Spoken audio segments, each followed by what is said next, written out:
इतनी जल्दी सो गई तो हट हट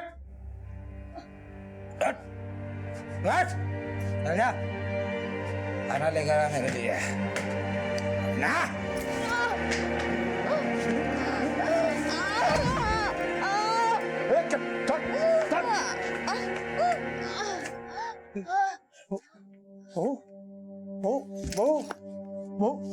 उसकी नजर में हमारी औकात एक नौकरानी से भी बदतर थी।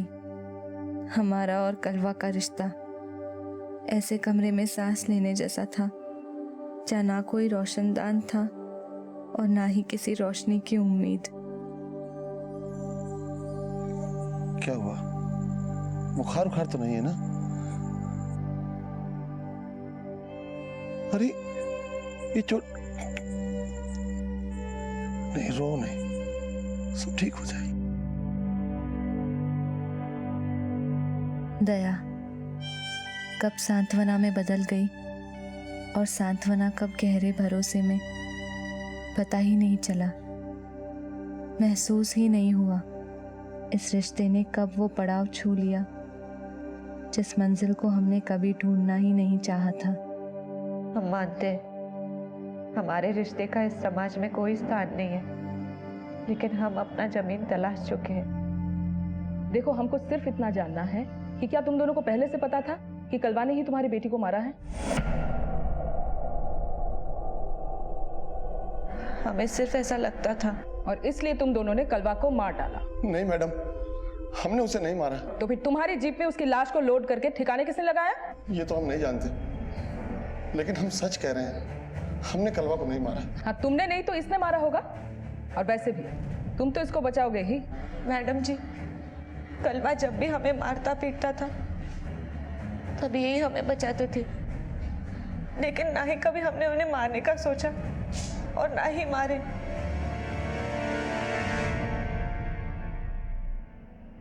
हालांकि इन दोनों के पास कलवा को मारने का पूरा मोटिव है, लेकिन ये केस सिर्फ कलवा की हत्या से नहीं जुड़ा। ये केस इस पूरे परिवार पे हो रहे हैं जानलेवा हमलों का वो सिलसिला है जिसकी शुरुआत हुई कलवा पे हुए जानलेवा कोशिश के साथ, कलवा और सुधा की सगाई वाले। यानी मैडम, जब से सुधा इस परिवार का हिस्सा बनने वाली थी, ये हमले तभी से शुरू हुए। बिल्कुल सही कहा। हो ना हो, इन हमलों की वजह सुधा ही है। पुलिस के लिए केस किसी घुमावदार पहेली से कम नहीं था और पुलिस के सारे समीकरण सिर्फ मनोवैज्ञानिक अंदाजे थे, जिसमें हत्या की वजह के आधार तो थे, लेकिन अपराधी तक पहुंचने के लिए पर्याप्त सबूत नहीं थे। पुलिस जानती थी कि अपराधी जो नकाब लगाए घूम रहा है उसे बेपर्दा करना इतना आसान नहीं था, लेकिन पुलिस वो सारी कोशिशें करना चाहती थी जिससे अपराधी खुद अपने ही जाल में फंस जाए। हमें तो यकीन ही नहीं हो रहा कि कविता भाभी के साथ मिलकर चाचा जी भैया जी को मार दिए।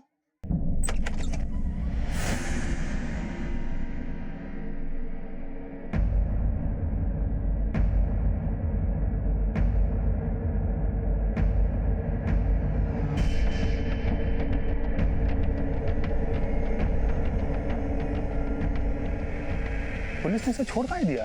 क्योंकि तुझे पकड़ने आए हैं। मैडम, आप कहाँ हुआ? थाने में चल, बताते हैं। चल मैडम, लेकिन बताइए तो सही। चल। मैडम, आपके शक की सुई ले देकर हम पर ही अटक जाती है। तेरी सुई किस पे अटकी हुई है? अपने बाप और कविता पर? क्यों बोलती बंद हो गई? अब नहीं बोलेगा? कोई तीसरा है जो तुम दोनों भाइयों की जान लेना चाहता है? अब नहीं बोलेगा क्योंकि तुझे लगता है वो कातिल पकड़ा गया है और तू सुकून की नींद सो सकता है। क्यों? क्या बोल रहे थे? फिर वही सब बात की भैया को हम नहीं मारे तो कौन मारा? हे भगवान, ये पुलिस कभी हमारा पीछा छोड़ेगी कि नहीं? हमें तो लगता है हमें ना ये बोरिया बिस्तर बांध के यहाँ से निकल जाना चाहिए। हम जितना यहाँ रहेंगे पुलिस हमें चैन से जीने नहीं देगी। लेकिन ऐसे भागेगी तो पुलिस को उल्टा शक होगा। अब उनको चाहे जो भी हो, लेकिन हम तो यहाँ नहीं रहेंगे। तुम सामान बांधो फटाफट।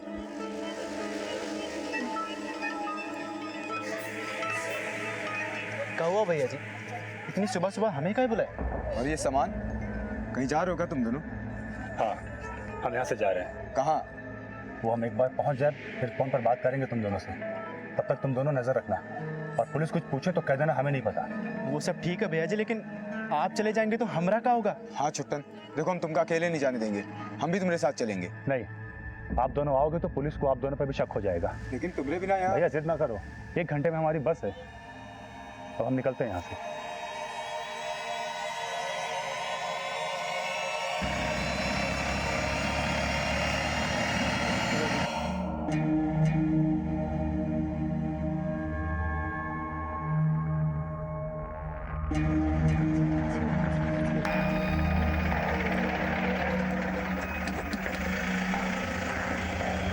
अरे बसंत भैया, आप कहाँ जा रहे हो? जहाँ तुम जा रहे हो छुट्टन। हमने मना किया था आपको आने के लिए। भैया वहाँ टेसू है, हम छुट्टन तुम्हारे बिना रह नहीं सकते। हमारा है कौन यहाँ पर? पास के गांव में मेरे चाचा का घर है, हम वहीं चलते हैं।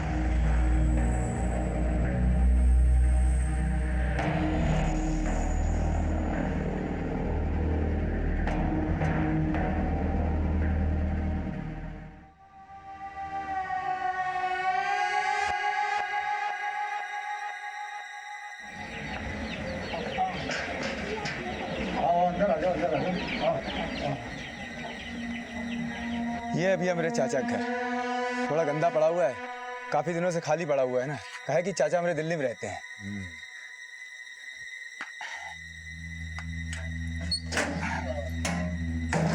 अब तुम लोग आराम करो, मैं कुछ खाने पीने का इंतजाम करता हूँ। हाँ भैया, कुछ ठीक है, चल ले जाओ। ऐसे ऐसे रखो भैया।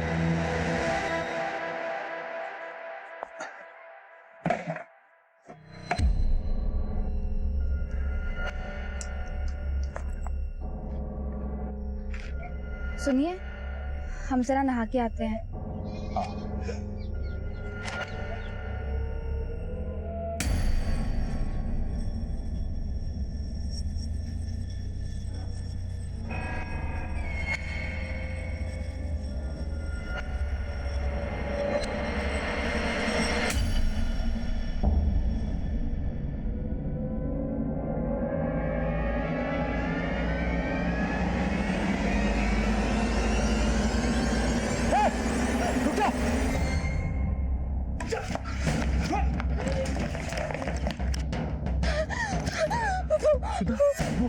वो बस खंजर लेके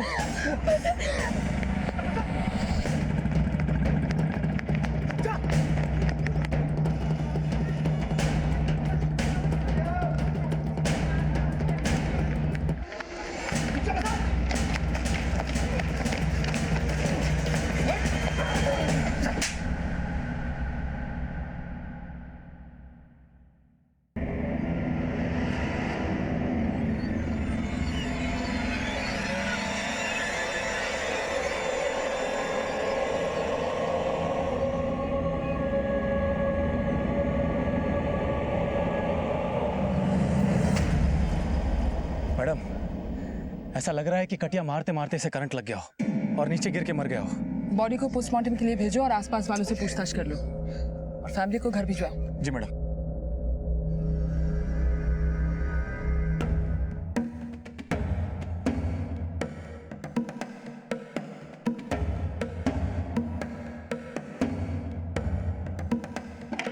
मैडम, हमने आसपास के सभी दुकान वालों और घर वालों से पूछताछ की, लेकिन ऐसा कोई भी सामने नहीं आया है जिसने कलवा को कटिया मारने का काम दिया हो या कटिया मारते हुए देखा हो। मतलब ये सारा कांड जो है वो रात के अंधेरे में हुआ है? हो सकता है मैडम। और मैडम, मैंने कलवा के दोनों लड़कों से ही पूछताछ की। साहब, ये सीढ़ी तो भैया जी की दुकान की ही है, लेकिन कल हम उनके साथ ना थे। हमें पता नहीं साहब कि कलवा भैया को कटिया मारने के लिए किसने कहा था। उन्हें कुछ नहीं पता, या फिर छुट्टन ने उन्हें कुछ बताने से मना किया है, या फिर छुट्टन खुद बगल में छुरी दबाए घूम रहा है।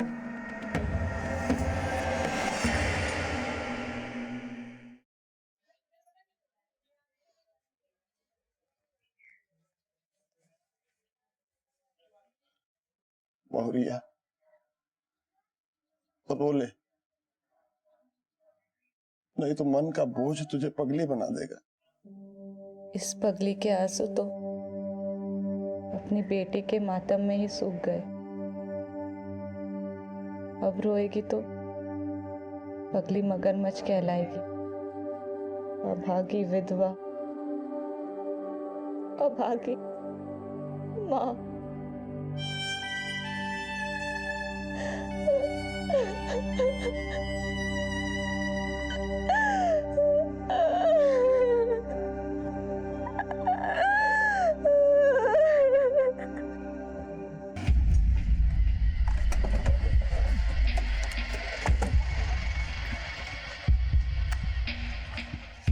कलवा को आखिरी बार कब देखा था आपने? मैडम कल हम नाइट ड्यूटी पर थे, शाम करीब 4 बजे निकले, तब कलवा घर पर ही था। वापस आए तो वो नहीं था। किसने देखा था आखिरी बार कलवा को? आपने देखा था? आप कुछ बताएंगी कलवा के बारे में? ओ सिंदूर हमरे नाम का, ये रहे पुत गया। हमरा तो सब कुछ पूछ चुका, लेकिन जिसका तुम पोत ना पाए उसके वजह से हमारी बच्ची, तुम्हारा बाप भाई सबका दुश्मन बन गए तुम। कभी सोचा है अपनी जिंदगी के एक दुख में अपने पूरी परिवार वालन की खुशियां दांव पर लगा दी तुमने? जो दांव पर लगा होता है ना, वो कभी किसी को दांव पर नहीं लगाता है, सिर्फ घुटता है खुमरी तरह। हम सुधा से सच्चा प्यार किए थे, लेकिन तू का समझेगी इस कलुआ के दिल का दर्द।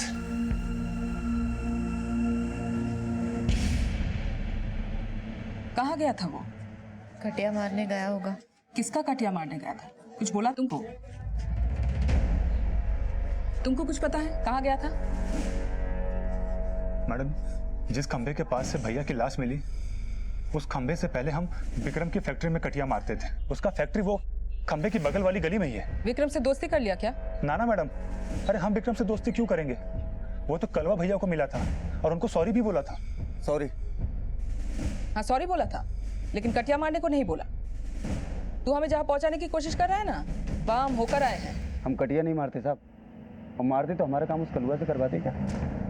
अरे जब उसकी बेटी मरी तो हमारा नाम आया, फिर भी हमने उससे आगे बढ़ के बात की, लेकिन उसकी अकड़ गई नहीं साहब। कैसे काम देते हो? झूठ तो नहीं बोल रहा ना तू? धंधे की कसम साहब, सच बोल। लक्ष्मण, विक्रम को बुला लाओ। ये दोनों भाई उसका कटिया मारे, वो झूठ बोल। बुलाओ। मैडम, हम उस रात भैया के साथ में नहीं थे। अरे हम तो बस एक अंदाजा लगाया। अंदाजा लगाया? या हमको ये इशारा दे रहा था कि तूने नहीं, विक्रम ने उसका खून किया? जेका कह रही है मैडम। अरे हम अपने भैया को कैसे मार सकते हैं? क्यों नहीं मारेगा? नफरत करता था तू उससे, तेरी बीवी को परेशान करता था वो। मैडम आप बेकार में इन पे शक कर रहे हैं, ये तो कलिया थे भी नहीं। हाँ मैडम, अरे हम तो कल शहर में काम ढूंढने गए थे और शाम को सीधा हमारे मायके आए थे हमें लेने। हम भी दोपहर से अपने मायके में ही थे। हाँ मैडम, हम दोनों आज तड़के ही घर लौटे हैं। मैडम, हमने कलवा के घर वालों के बारे में पूछताछ की। कलवा का बाप नाइट ड्यूटी पे था, 4 से 12 की टाइमिंग में। सुधा दोपहर से अपने पिता के घर पर थी। शाम को छुट्टन भी वहाँ पर पहुँच गया था, और सुधा के पिता ने बताया कि वो अगले दिन सुबह 5 बजे वहाँ से निकले हैं। इतनी सुबह क्यों निकले? कहीं ऐसा तो नहीं सुधा और छुट्टन को बचाने के लिए कोई साजिश हो? पिछले कुछ दिनों में कलवा और छुट्टन के बीच झगड़ा वगड़ा हुआ था क्या? कलवा का तो रोजाना ही किसी न किसी से झगड़ा होता रहता है। कलवा की मार पिटाई का सबसे ज्यादा शिकार उसकी बीवी कविता होती थी साहब। बेचारी कविता। कलवा को तो उसका एहसान मानना चाहिए कि उसने लंगड़ा होने के बावजूद भी उसके साथ ब्याही। कलवा बहुत ओछा था साहब, उसको बहुत पीटता था। एक बार तो उसको घर से भी बाहर निकाल दिया साहब। चल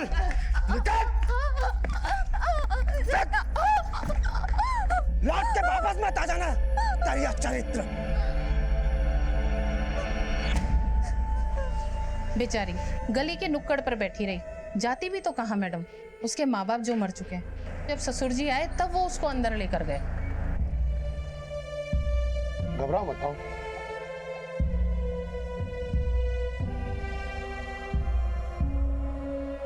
कलवा अपनी बीवी पर शक करता था क्या? शायद मैडम, क्योंकि वो अपनी बेटी को अपनी बेटी मानता ही नहीं था। शर्म नहीं आती अपनी बेटी को मारते हुए? इसके साथ मेरा नाम मत जोड़, नहीं तो तुझे भी इसके साथ बाहर निकालूंगा। यहाँ तक कि जब वो कलवा की बेटी मरी तो कलवा की आंखों में आंसू तक नहीं देखे हमने। इस बात में कोई संदेह नहीं था कि कलवा के पारिवारिक संबंध बेहद तनावपूर्ण थे, और यह भी सही था कि ना ही वो एक आदर्श पति था, ना ही लायक बेटा, और ना ही अच्छा भाई। माना कि वो सुधा से सच्चा प्यार करने का दावा करता था, लेकिन जिस तरह का व्यवहार वो दूसरों के साथ बरतता था, उससे वो किसी का भी बड़ी आसानी से दुश्मन बन सकता था। लेकिन ये अभी तक साफ नहीं हो पाया था कि वो किसकी दुश्मनी का शिकार बना था। कलवा की लाश मिलने के बाद से ही पुलिस को आभास हो गया था कि कलवा किसी हादसे का शिकार नहीं, बल्कि उसकी हत्या की गई है, और इस बात की जल्द ही पुष्टि भी हो गई। मैडम, कलवा की पोस्टमार्टम रिपोर्ट के मुताबिक कलवा की मौत करंट लगने से नहीं हुई, बल्कि किसी ने गला घोट कर उसे मार डाला, और करंट तो उसे बाद में लगा है। बॉडी पर भी कुछ मामूली से खरोंच के निशान है। लेकिन हड्डी पसली एकदम सही सलामत है। मतलब मारने वाले ने ये दिखाने की कोशिश की है कि उसकी मौत कटियाबाजी करते हुए हुई, लेकिन ये नहीं सोचा कि मुर्दा भी अगर 30 फीट ऊंचाई से गिरता है तो उसकी बॉडी भी डैमेज हो सकती है। पर मैडम उसे मारा कहाँ गया होगा? और वो सीढ़ी? मैडम जिस खंबे के पास कलवा की लाश मिली, इन्होंने रात में वहाँ कुछ देखा। बताओ मैडम को। मैडम उस वक्त काफ़ी देर से मैं ऑफिस से घर आया और जब मैं घर में अंदर जा ही रहा था कि मैंने देखा एक गाड़ी आके खड़ी हुई। कोई लाश देखी थी? नहीं मैडम, मैंने सिर्फ वहाँ पे जीप और एक सीढ़ी देखी थी। गाड़ी का नंबर, चलाने वाले का चेहरा कुछ याद है? मैडम अंधेरा बहुत था जिसकी वजह से मैं कुछ देख नहीं पाया और मैं काफ़ी दूर था। हाँ मैडम, गाड़ी बिजली विभाग की थी। बिजली विभाग?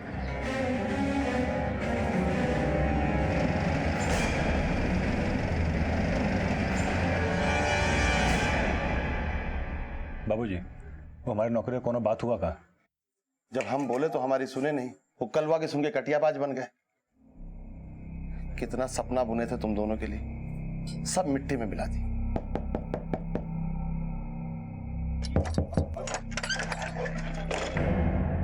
हमने सुना बिजली विभाग की गाड़ी आप ऑफ ड्यूटी घर भी लेकर आते हो?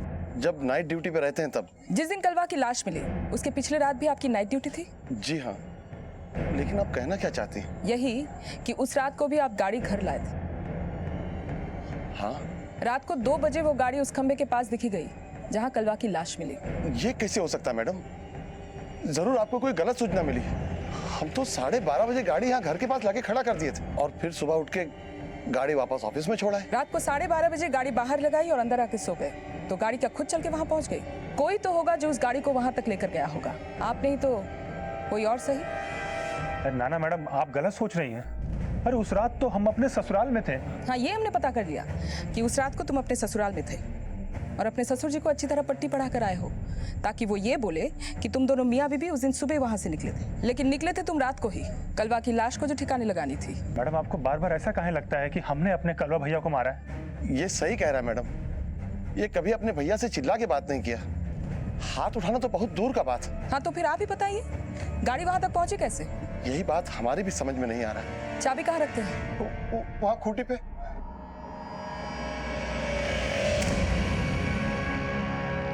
ये तो साफ नजर आता है कि कलवा के परिवार का कोई भी उसे पसंद नहीं करता था। तो अगर किसी ने भी ये अपराध किया है तो इसकी पूरी संभावना है कि बाकी के लोग उसे बचाने की कोशिश करेंगे। मैडम, कहीं ऐसा तो नहीं कि कविता को यह मालूम चल गया हो कि उसकी बेटी की मौत का कारण कलवा था? वो मारना चाहता था छुट्टन को, लेकिन मर गई कविता की बेटी। इस बात को लेकर दोनों में झगड़ा भी हुआ होगा जिसमें कविता अपना आपा खो बैठी और उससे कलवा का मर्डर हो गया। लेकिन ये काम वो अकेले नहीं कर सकती, किसी ना किसी ने तो उसका साथ दिया होगा। एक और राज है जो जानना जरूरी है, कविता की बेटी को कलवा अपनी बेटी मानता था या नहीं? तुम्हारे और कलवा के बीच मार पिटाई, लड़ाई झगड़ा तो होता ही रहता था, इस बात से तुम इनकार नहीं करोगी, है ना? अच्छा, क्या सोच के तुमने और तुम्हारे पिता ने इस शादी को मंजूरी दी? नहीं, मेरे कहने का मतलब है कलवा का एक पैर तो खराब था। जब हम उससे ब्याहे तो सोचे कि आदमी की काया का क्या है, उसका मन अच्छा होना चाहिए। लेकिन अच्छा कविता, हमने सुना कलवा तुम्हारी बेटी को अपना नहीं मानता था, किसी और का मानता था, क्या ये सच है? तुम्हारी इस चुप्पी का मतलब हम क्या समझे कविता? क्या उसका आरोप सही था? वो हमसे नफरत करता था, हमारी बेटी से भी नफरत करता था। हाँ, तो वही तो हम जानना चाहते हैं कविता, क्यों नफरत करता था? कहाँ जवाब दे हम आपको? हमने कह दिया जो कहना था। उसे ना हम भाते ना हमारी बेटी, इसलिए जो भी मन में आए वो बोल देता। तुम्हारी बेटी कलवा की थी या किसी और की? मैडम जी, आप हमें समझ का रही है? जिस इंसान का कोई चरित्र नहीं था उसे सही मान रही है और हमें गलत। देखो, सही गलत का मापदंड सच और झूठ के मापदंड से बहुत अलग होता है। लेकिन जो गलत है उसे सच्चा और जो सही है उसे झूठा तो नहीं माना जा सकता ना। ये औरत ना ये मानती है कि बच्ची उसकी और कलवा की थी और ना ये बताती है कि किसी और मर्द की थी। मैडम, मुझे तो ऐसा लगता है कि इस कविता का जरूर कोई ऐसा रिश्ता था जो ये हमसे छिपा रही है। हो सकता है वो रिश्ता अभी भी हो सकता है उसी की मदद से कविता ने लाश को ठिकाने लगाई है, मगर सवाल ये उठता है कि वो है कौन? क्या हुआ मैडम, हमसे कोनो गलती हुई गई क्या? अरे बैठ जा, डर लग रहा है क्या? नहीं मैडम, ऐसी कोई बात नहीं है। अच्छा, एक बात बता, कलवा की बीवी कविता के बारे में क्या जानता है? वो हमारे भैया की बीवी है, बस इतना ही। तुझे भी अच्छी लगती है ना उसकी बीवी? ये क्या कह रही मैडम आप? मैं जो बोल रही हूँ तो अच्छी तरह समझ रहा है। नहीं मैडम, आपको कोई गलतफहमी हुई है। तो गलतफहमी तेसु को हुई होगी, क्योंकि उसी ने हमसे बोला कि तेरे और कविता के बीच नाजायज संबंध है। वो पगला गया है मैडम, ऐसा कुछ नहीं है। बसंत भैया पगला गए हैं साहब, ऐसा कुछ नहीं है। वो पगला गया है या तू हमसे सच छिपा रहा है? हम सच बोल रहे हैं मैडम, वो हमारी भाभी है और भाभी तो माँ के समान होती है। कहीं ऐसा तो नहीं उसका ही चक्कर हो कविता के साथ? ये हमें नहीं पता साहब, उनका किससे का चक्कर है, लेकिन हमारा कविता भाभी से कोनो चक्कर नहीं है साहब। तो कहीं ऐसा तो नहीं कि कविता का चक्कर तेसु से ही है? ये तो हमें नहीं पता मैडम, लेकिन कविता भाभी से मेरा कोई चक्कर नहीं है। कहीं ऐसा तो नहीं तेरा ही चक्कर हो कविता के साथ और तूने कविता को पाने के लिए कलवा को रास्ते से हटा दिया हो? हाँ? नहीं साहब, हम अपना गला काट सकते हैं लेकिन कलवा भैया को नहीं मार सकते। गला दबा के मारा गया है कलवा को, और मारने के बाद उसकी बॉडी को करंट दिया गया। क्या बात कर रही है मैडम? फिर कलवा का बॉडी उसके बाप की गाड़ी में डाला और फिर गाड़ी को ले जाकर उस खंबे के पास खड़ा किया और खंबे पे सीढ़ी टिका के लाश उसके पास फेंक दी, ताकि सबको ये लगे कलवा की मौत कटियाबाजी करते हुई। बोल, तूने किया नहीं ये सब हमने नहीं किया साहब। तो फिर किसने किया होगा?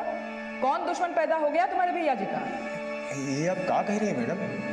हम तो सोचे थे कि हमारे भैया जी कटिया मारते हुए चल बसे नहीं तेरे भैया जी, हत्या हुई है उनकी। अगर तुम नहीं किए तो तुम्हारी कविता भाभी का कौन देवर उनका गला घोट दिया? क्या हुआ? चुप क्यों हो गया? मैडम आप क्या बोले? हमारी तो जुबान पे ताला ही लग गया। पहले मत बुझा, साफ साफ बोल। साहब वो हम जो छुपा रहा है फटाफट उगल दे, वरना हम छोड़ेंगे नहीं। मैडम हम तो बड़े धर्म संकट में फंस गए हैं, जो मन में हो जबान पे नहीं आ पा रहा। जबान तो खोलना ही पड़ेगा। साहब हम जो समझ रहे हैं वो हमारा भ्रम हो सकता है, लेकिन कलवा भैया की लाश मिलने से एक दिन पहले छुट्टन भैया हमसे मिलके पूछे थे। क्या पूछे थे? बसंत भैया, हमको लगता है कि कलवा भैया ही हमारी जान लेने की कोशिश की है। ये क्या बोल रहे हो? हाँ तेसु, हमको ऐसा लगता है ना कि भैया जी ने वो शादी में हमको मारना चाहते थे, लेकिन मर गई वो दुल्हनिया। देख तेसु, हम तो से बस इतना जानना चाहते हैं कि क्या ये सच हो सकता है क्या? अच्छा, हम जो सोच रहे हैं वो सच है या हमारा भ्रम? आप जो सोच रहे हैं एकदम गलत सोच रहे हैं। कलवा भैया जी आपको मार ही नहीं सकते हैं। हाँ तेसु, हम तो से बस यही सब जानना चाहते थे, लेकिन एक विनती है। कहा भैया जी? तो ये बात तो किसी को नहीं बताएगा कि हमने तुझसे कुछ ऐसा भी कुछ पूछा है, ना ही कलवा भैया को और ना ही वो बसंत भैया को। जी भैया जी। फिर वो चले गए, लेकिन जो छुट्टन भैया के मन में था हमने आपको बता दिया साहब। पहले तो हम छुट्टन से कुछ नहीं बोले, लेकिन उसे जाता देख हमें लगा कि हम उसे सच छिपाकर सही नहीं कर रहे हैं, इसलिए हमने उसे रोका। ए छोटे, हमका तुमको कुछ बताना है। हाँ। देखो कलवा भैया तुमको मना किए थे, लेकिन मुझे लगता है कि तुमको ये बात बताना ठीक रहेगा। कौन सी बात? यही कि कल कलवा भैया हमसे मिले। बसंत, तुमको क्या लगता है का छुट्टन ही हमारी बिटिया का जान लिया है? ये क्या बोल रहे भैया जी?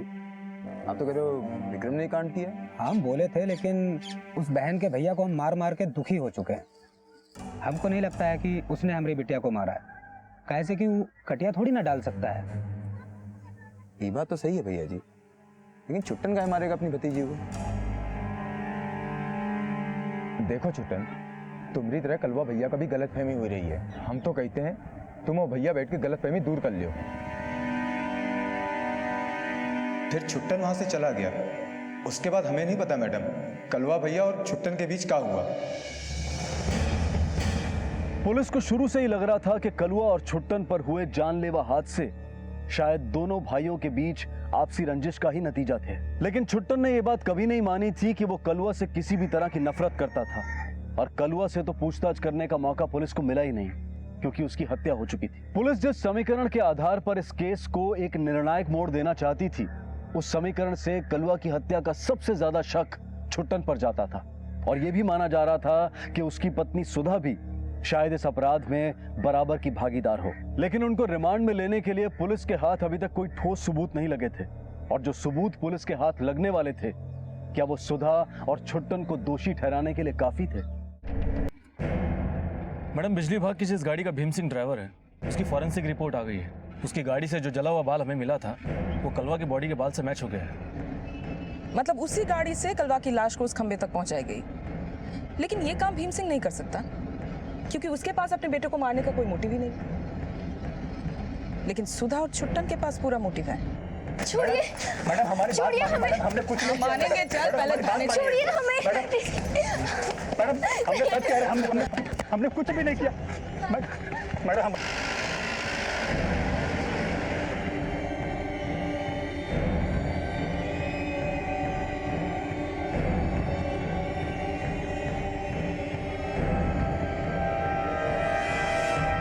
मैडम माना कि हम एक बार कटियाबाजी करने के जुर्म में जेल गए, लेकिन इसका ये मतलब नहीं कि हम कोई पेशेवर अपराधी हैं जो आप हमें और हमारी बीवी को आप बार बार यहाँ ले आती हैं। आज तो सिर्फ कटियाबाजी को ही नहीं, अपने उन सारे अपराधों को कोसेगा जो तूने अपनी बीवी को पाने के लिए किया। मैडम हमारे लिए ये कोई अपराध नहीं किए। आपको जो पूछना है मैडम पूछिए, लेकिन आपको मेरा हर जवाब झूठ ही लगेगा। पूरी तैयारी के साथ आए हो, हैं? बिल्कुल वैसी तैयारी जो कलवा की सगाई वाले दिन भी किया था, उसे मारने की कोशिश में। पिछली बार तो वो बच गया, लेकिन इस बार तुम दोनों ने मिलकर उसे मौत के घाट उतार ही दिया। इस इल्जाम को झूठा बोलेगा तो सफाई दे। मैडम सफाई तो सच की दी जाती है और आप तो हमसे झूठ की सफाई मांग रहे हैं। अब हम क्या बोले इसमें? वो बोल जो छुपाने का ड्रामा कर रहा है तू।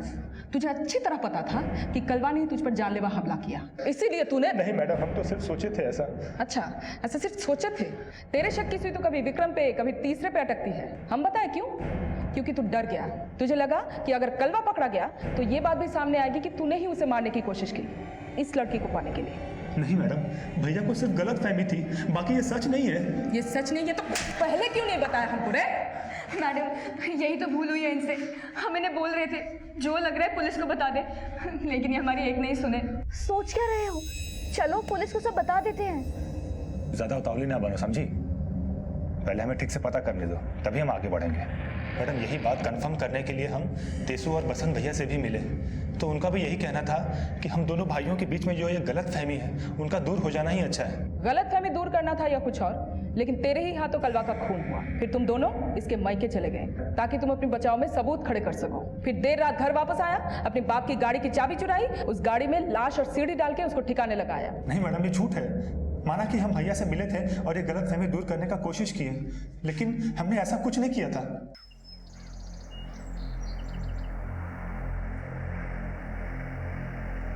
भैया आप हमसे इतना बिगड़े से क्यों रहते हैं? हमारा प्यार जो बिगड़ा है इसलिए। तो आपको क्या लगता है कि इसके जिम्मेदार हम हैं? हमने ही आपसे आपका प्यार छीन लिया है।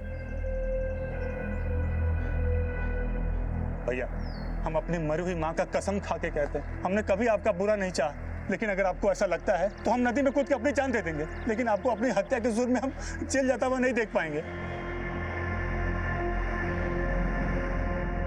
भैया हमसे कुछ नहीं बोले और सीधा अपने कमरे में चले गए और हम सुधा को लेने उसके मायके। और जब अगले दिन लौटे तो पता चला कि हमारे भैया। बुरा तो हम बोलते थे उन्हें, लेकिन ये हमेशा कहते कि एक ना एक दिन अपने भैया को सुधार देंगे। और आपको लगता है कि इन्होंने अपने भैया को मार दिया? इसने नहीं मारा तो वो कौन हो सकता है? क्योंकि ये साबित हो चुका है कि कलवा की लाश को उसी गाड़ी से ठिकाने लगाया गया है। क्या हुआ? सांप क्यों सूंघ गया? तुम्हारी इस चुप्पी का मतलब हम समझाए? इसी ने कलवा को मारा है और तुम इसका साथ दे रही हो। मैडम उस घर में कोई और भी है जो कलवा को मार सकता है। कौन? कविता? हाँ, क्योंकि उनको लगता था कि कलवा की वजह से ही उनकी बच्ची मरी। जिसको मरना था मर गया, अब हमरे कान मत खा। कहीं तुम ही तो नहीं जान ले ली उसकी? तुम्हें तो नफरत थी ना उससे। कविता दीदी जानती थी कि कलवा ने ही उनकी बच्ची को मारा है, क्योंकि वो कलवा की नहीं किसी और की बच्ची थी। तो फिर किसकी बच्ची थी?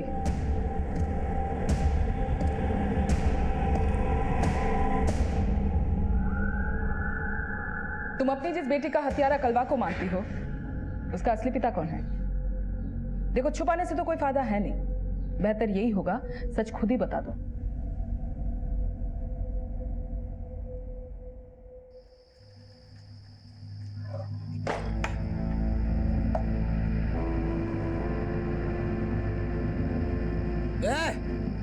तू फिर आ गई? निकल! ये कहीं नहीं जाएगी, यहीं रहेगी। तुझे जाना है तो जा। तू जानता भी है? ये क्या चीज है? मैंने आज तक इसको छुआ तक नहीं, और ये अपने पेट में बच्चा लेकर फिर रही है। दरिया चढ़े, चल निकल निकल। छोड़ छोड़, कहाँ ना कहीं नहीं जाएगी ये। इसका इस घर के अलावा ना कोई ठिकाना है और ना कोई अपना। तू इसके इतने प्यार में क्यों कर रहा? हाँ, तूने तो इसके पेट में बच्चा नहीं डाला। हाँ, वो हमारा बच्चा है।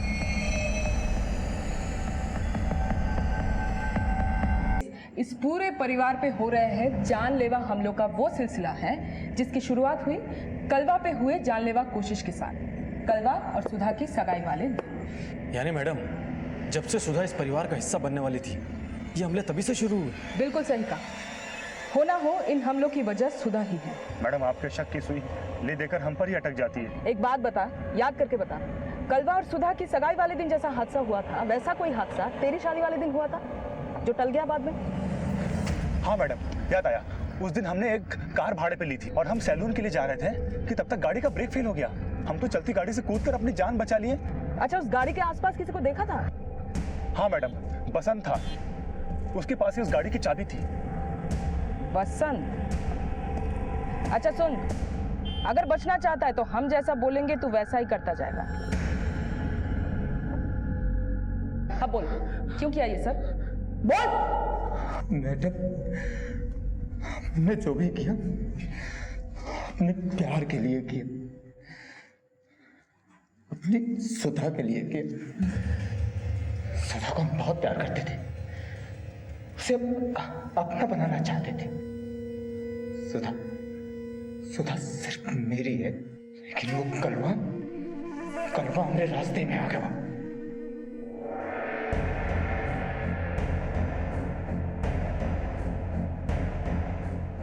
सुधा कलवा को बिल्कुल प्यार नहीं करती थी, लेकिन उसने चालाकी से उससे सगाई तय कर ली। हम ये सहन नहीं कर पाए। सुधा, तुम सिर्फ मेरी हो, मैं तुमसे बहुत प्यार करता हूं। कलवा को अपने बीच में भी नहीं आने देंगे, चाहे कुछ भी हो जाए।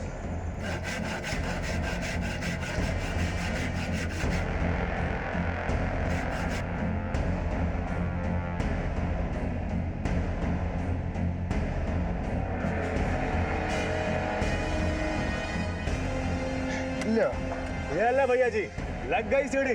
कर दो आज 1000 कटिया पूरा। हाँ।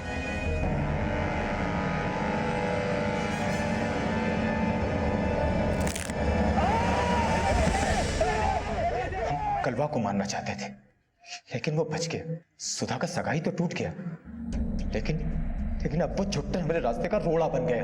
हम किसी भी हालत में सुधा को पाने का रास्ता तलाश रहे थे, जहां हमसे बोल सके, सुधा, हम तुमसे बहुत प्यार करते हैं।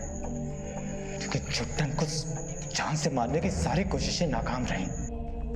छुट्टन की शादी वाले दिन हमने गाड़ी का ब्रेक फेल कर दिया था, लेकिन वो बच गया।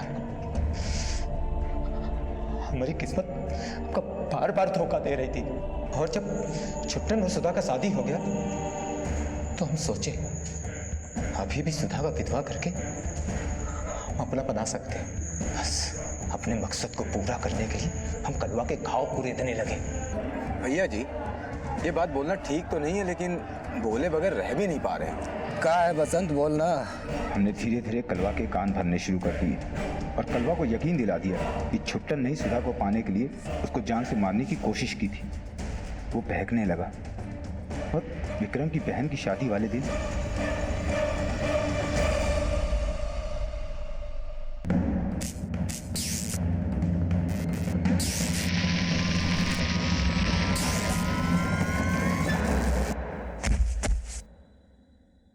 छुट्टन इस बार भी बच गया और हमको जेल हो गई।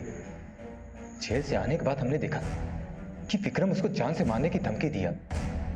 हमने इस मौके का फायदा उठाना चाहा।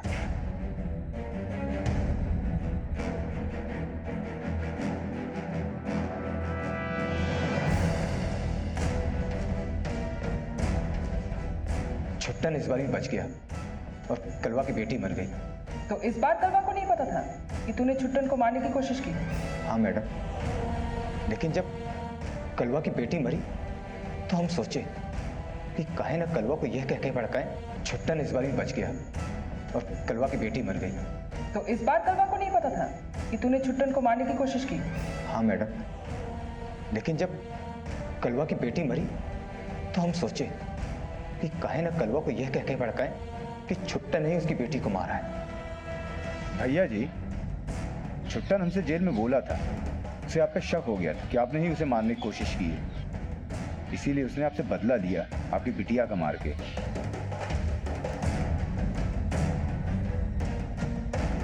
कलवा हमसे कुछ नहीं बोला, शायद तभी से उसे हम पे शक होने लगा था। और जब छुट्टन ने उससे मिलकर अपनी गलतफहमी दूर करने की कोशिश की तभी वो मेरे पास आया। तुम्हें पूरी दुनिया से छीन कर ले आऊंगा, तुमसे बहुत मोहब्बत करता हूँ, तुम सिर्फ मेरी हो। बसंत, अरे भैया जी, आप हमारी कुटिया में? का रे, तो हमारे लिए जान देने की कसमें खाता था, तूने हमें पेट पर चूना घोंप दिया। ये सब क्या बोल रहे हो भैया जी? क्या कह रहे हैं? हमको सब पता चल गया है, छुट्टन ने नहीं बल्कि तूने हमको जान से मारने की कोशिश की थी। अरे नहीं भैया जी, आपको गलतफहमी हुई होगी। गलतफहमी हुई है? गलतफहमी हुई है?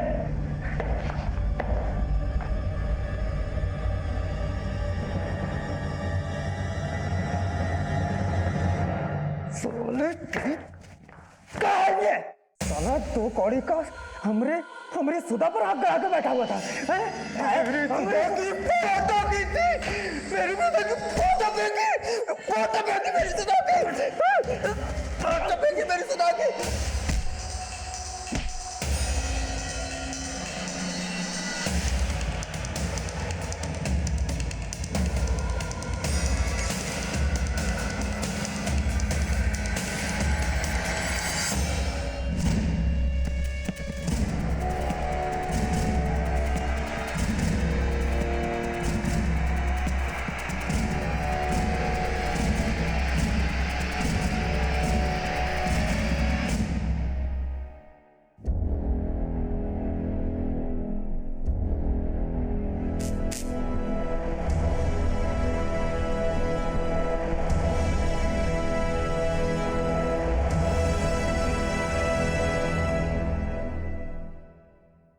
मार दिया। वो साला क्या प्यार करेगा हमारी सुधा से? सुधा से तो हम प्यार करते थे, इसीलिए कलवा के कत्ल में छुट्टन को फंसाने का सारा प्लान बना लिया। कलवा की जेब से चाबी लेकर देर रात कलवा के घर गए और उसके बाप की गाड़ी की चाबी लेकर बाहर आ गए। सीढ़ी गाड़ी में डाली और सीधा अपने घर लेकर आए और कलवा की लाश को गाड़ी में डालकर इसके बाद कलवा की लाश और सीढ़ी उस खंबा के पास छोड़ा है।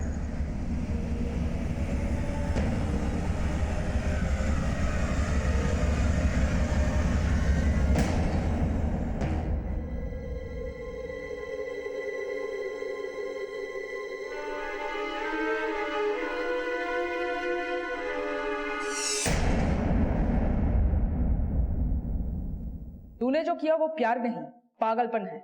लेके जाओ इसे। चल।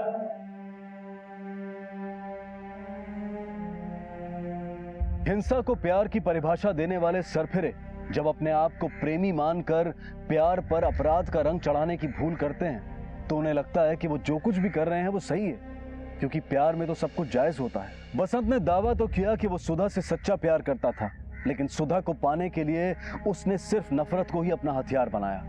दोनों भाइयों के बीच में गलतफहमी पैदा की, उन पर जानलेवा हमले किए, लेकिन इतना सब कुछ करने के बावजूद भी क्या उसे वो मिल पाया जिसे पाने के लिए वो ये सब अपराध करता रहा? बसंत जैसी मानसिकता के लोग इतनी बीमार प्रवृत्ति के होते हैं कि जिस लड़की से प्यार करने का वो भ्रम पाल लेते हैं, उस लड़की की एक ना उन्हें उसी लड़की का हत्यारा तक बना देती है। अब मैं अनूप सोनी आपसे विदा लेता हूँ। कल रात आपसे फिर मुलाकात होगी एक और चौंका देने वाले केस के साथ। तब तक अपना और अपने परिवार का ख्याल रखें और देखते रहें क्राइम पेट्रोल डायल 100। सबक एक को, सीख हम सबको।